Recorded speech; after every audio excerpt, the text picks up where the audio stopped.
Sorry I'm late. I'm So here. welcome to the book club. I'm sorry for the reintroduction of the introduction, ha ha ha, but I forgot to press record. So I just wanted to welcome you and really get curious with you about my book and how the book feeds in with the cards and what everybody's thinking. So, you know what I was thinking is, I know it's always hard to come on to these calls and be really super interactive. So I thought maybe what we could do is open the chat. Hi, Patty.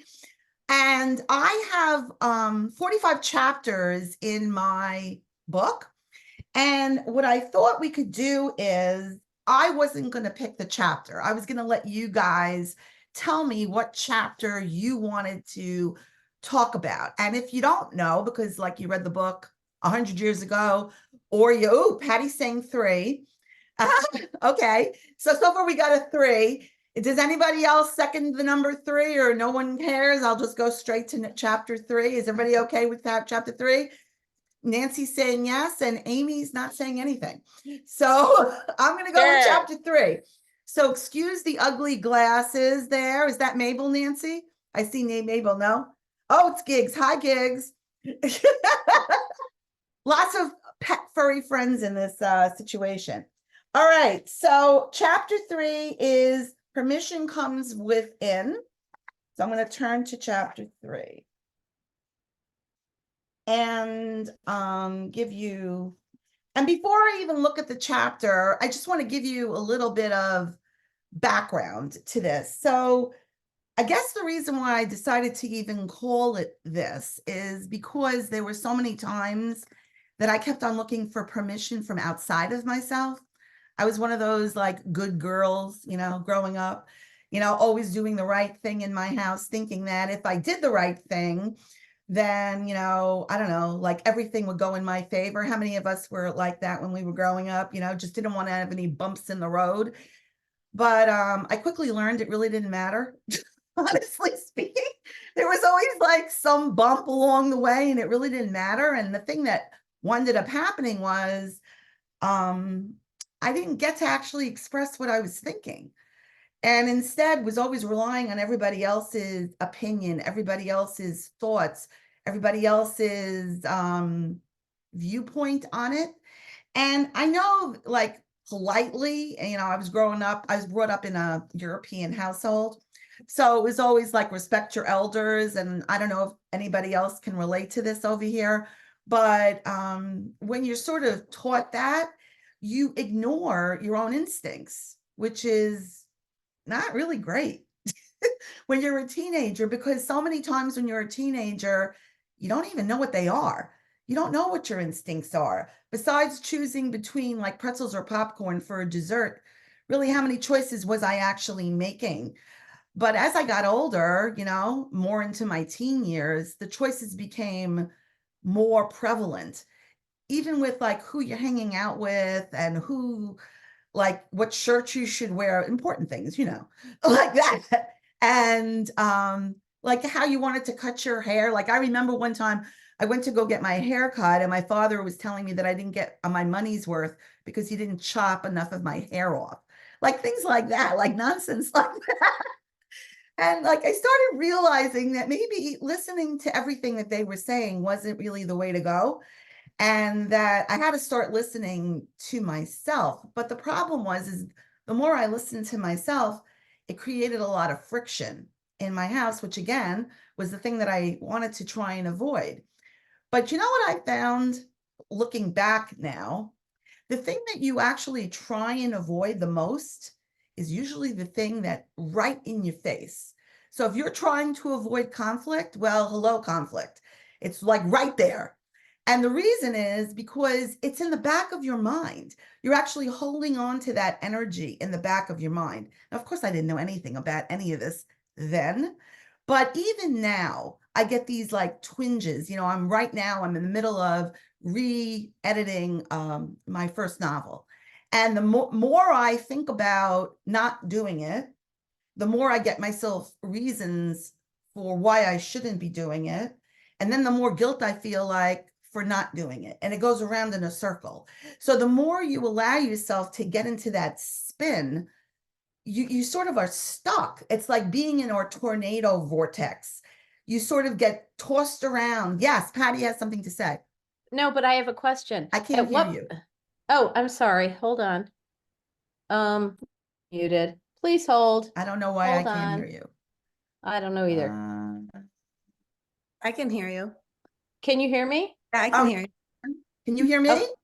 Yeah. Okay, perfect. Okay. Here's my question. At what point though, even like when you read the chapter, I didn't get a sense of at what point it just came to you. Like at what point did you wake up one day and go, I really don't like vanilla, but what do I like? And how do I know what I like? Do you know what I mean? Yeah, so I would get like inklings of it.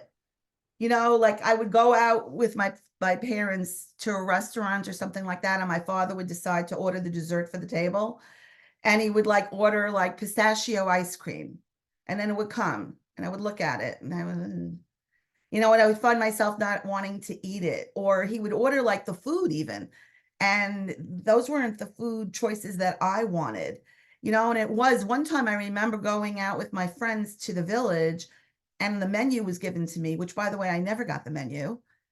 And now I had this menu on my lap, and I'm like, oh my God, I could actually pick the thing that I want. And that was like a dangerous situation, because as soon as I saw what the choices actually were, it's like an analogy really in life. As soon as you start to see all these choices that are lining up for you, like on this menu of life, right? Then you realize there's so many to make. There's so many to make, and my life experience is not my father's life experience. So how could he even know what to choose for me? And now, as a parent going forward, here I am right now as a parent, as much as I would love to be able to make life choices for my adult children, they don't really want that so much, to be very honest. And the other part is, who's am I doing a favor for? Because by making choices for other people, you're sort of navigating their life. They're supposed to navigate their own life. And so when things happen in your life that seem traumatic, that seem to be coming at you, like I said, that energy that's spiraling around, there's a reason why I believe that it's coming. And you have a destiny to actually deal with it, to rise through it. And so for me, it sort of all came, I would say, probably about 12 years ago, 13 years ago, something like that. All of a sudden, I decided that I had enough, that I always had this inkling that I was intuitive, always had this inkling that there was something more that I was getting information for. And I needed to actually find out about it. What I didn't realize was, by actually dipping my toes in those waters, it actually allowed me to take a chance on actually discovering myself. And I coached with Nancy. Nancy's a great coach, and really learned how to step my whole foot in, to be very honest. We were just actually talking yesterday, as a matter of fact, about how I used to do things differently. And now when I look back at how I used to do them, it sort of makes me laugh.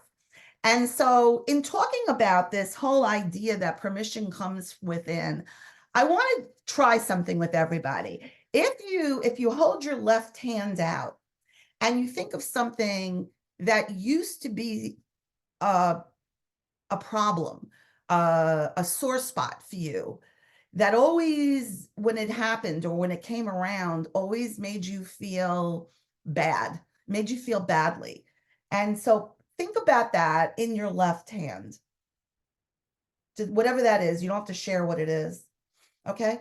And now I want you to think about like where you are right now, and that little problem that's in that thing that was in your left hand.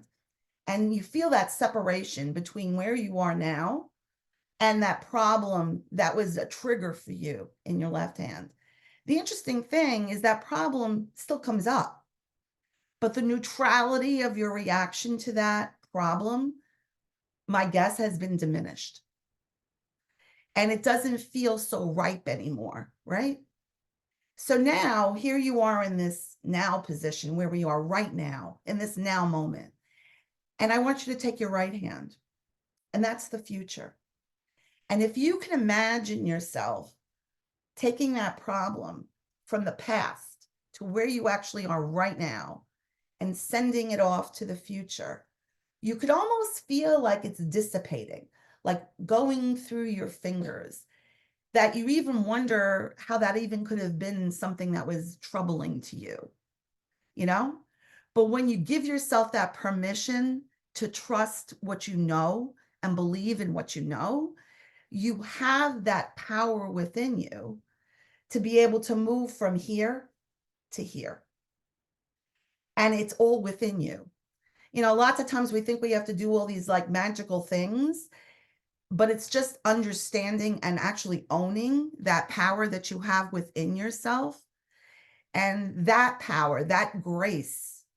And it's not about being humble, it's actually owning that power within you. And when you have that, it allows you to steer your way through things and actually see what's true. And I think the beauty for me is actually seeing it for the truth of what it is.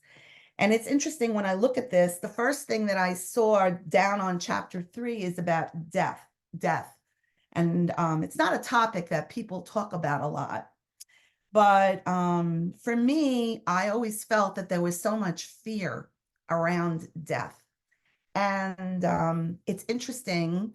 I just went for a physical recently, and they were encouraging me to go for a mammogram. And my mother passed away from breast cancer, you know, when I was 3 years old. And every time I go for a mammogram, the technicians always say, "Oh my God, your mother died of breast cancer." And there I am, nervous about having a mammogram.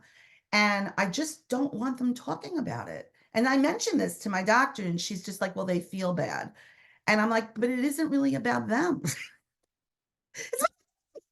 I'm the one who's there getting the test, doing the thing, and it's about me. And shouldn't they be there to support me?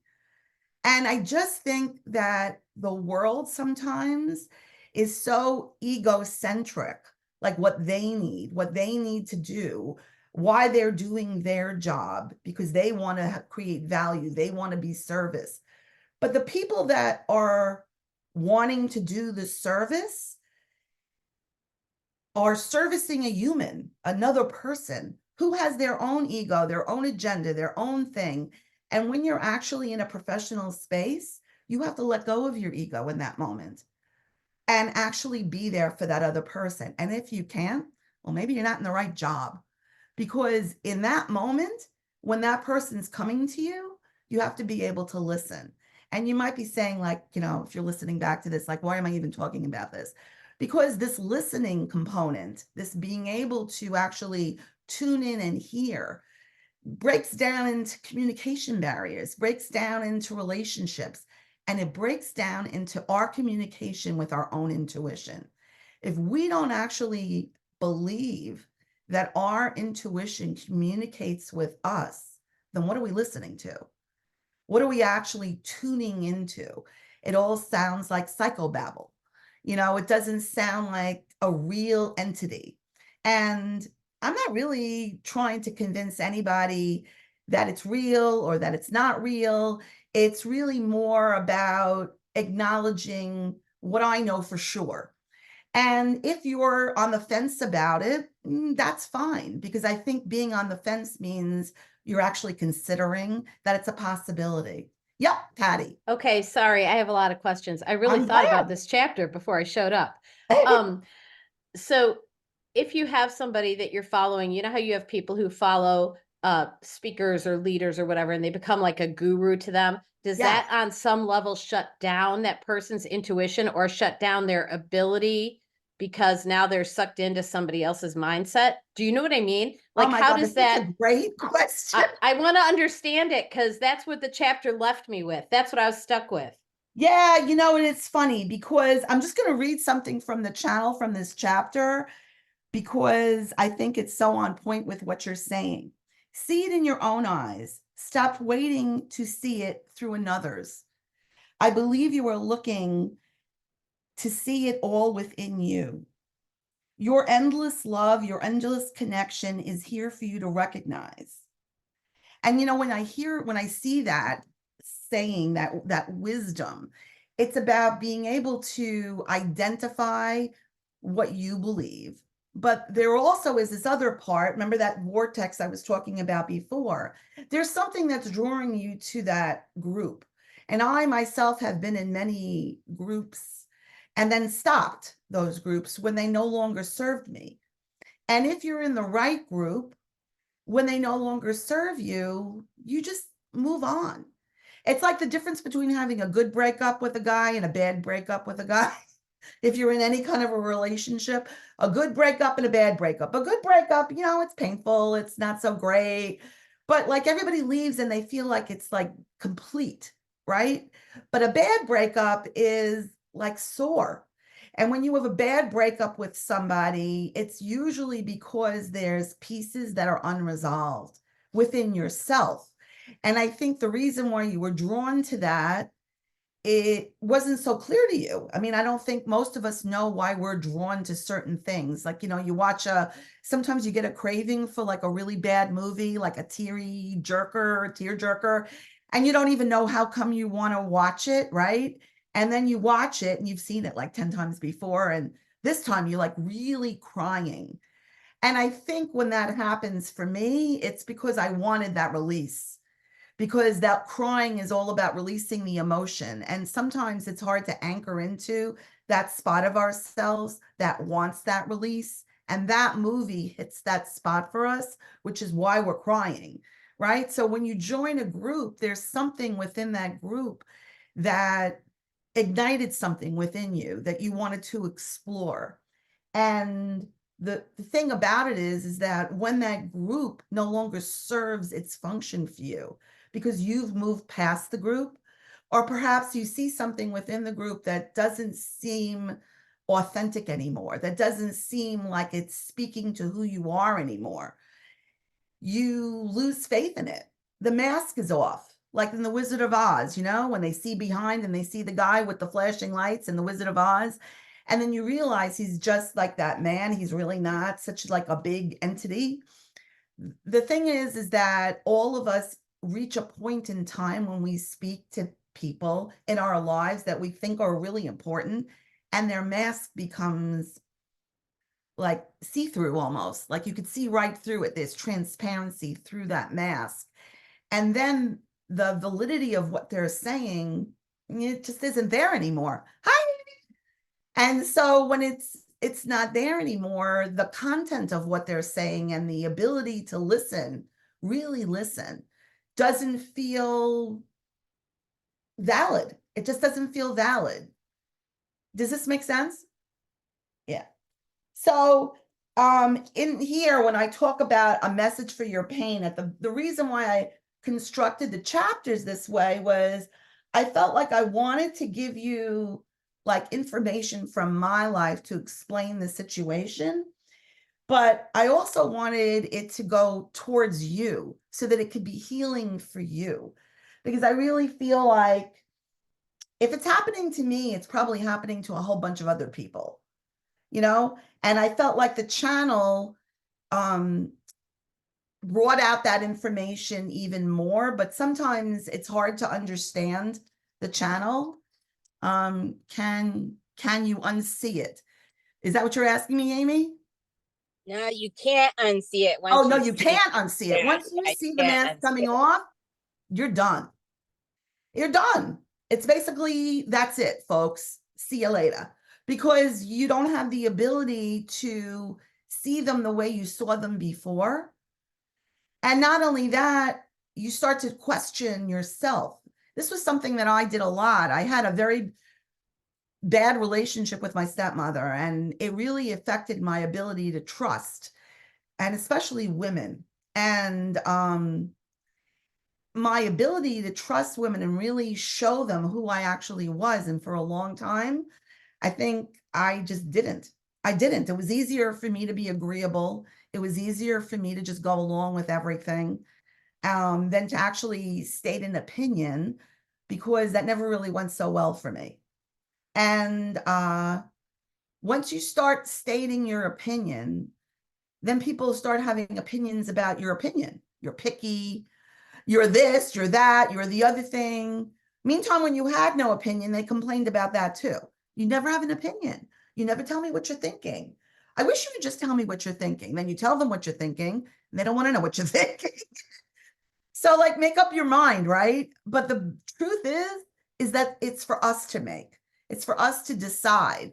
And once we decide that we want our opinions known, well, there's no cork going back on that bottle.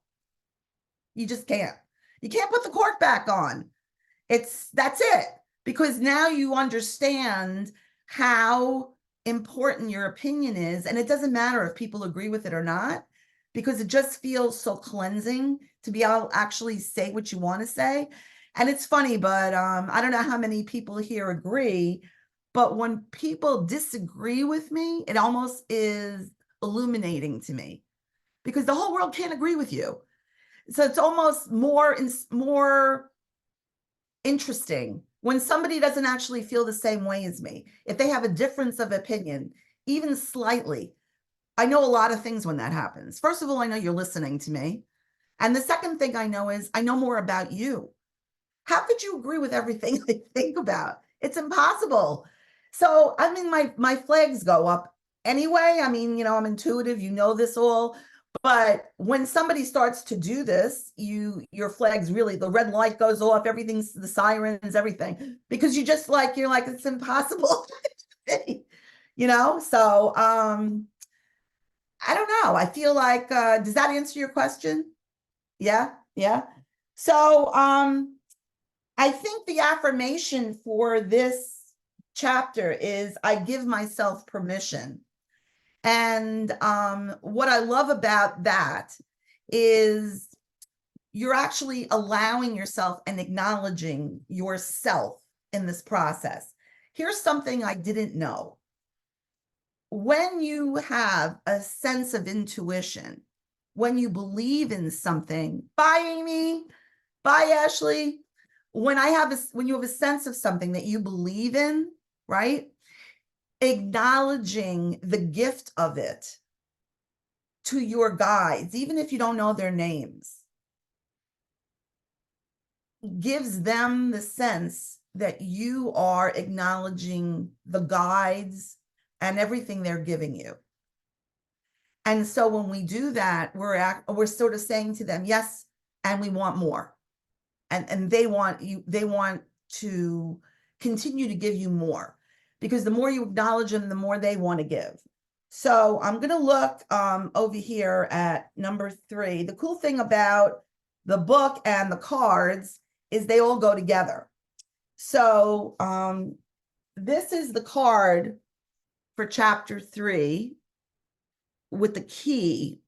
And the reason why I did this and I infused all this light energy in here for you is because so many times we're looking in our lives for that key.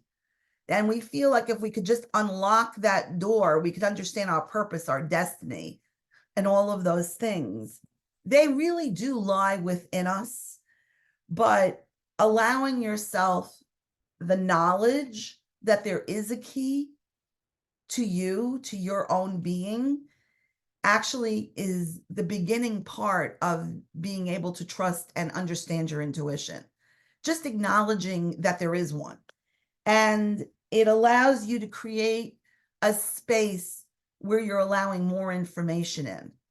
And before I do a card for both of you, if you want one, I wanted to just say that when you're asking for information from your guides, if you know their name or if you don't, always ask for them to give it to you in a way you understand it. I probably said this 1,000 times, but I don't know about you, I don't speak hawk. And if a hawk flies by my house and they're squawking, I'm not going to know what they're talking about.